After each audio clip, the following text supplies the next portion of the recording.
Hey friends, if you wish to write a simple batch file on Windows 11, then please watch this video. I will guide you through the process. Now, it's not very difficult.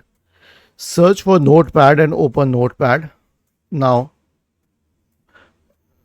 delete the stuff here.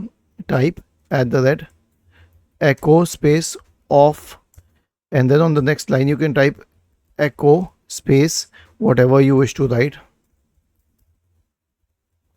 Okay, and then this is how you write a simple batch file. Now, to save it and execute it as a batch file, click on File, select Save As, not Save As. Change the Save As type to all files and not text documents. Then type the name and write .bat. Then go to Desktop or any other location where you wish to save it and click on Save. The batch file will be saved, and now you can execute it as a batch file. All you need to do is open it and it will run as a batch file. Was this helpful? If yes, then please subscribe to the channel. If not, then let us know in the comment section of the video on how we could help you further.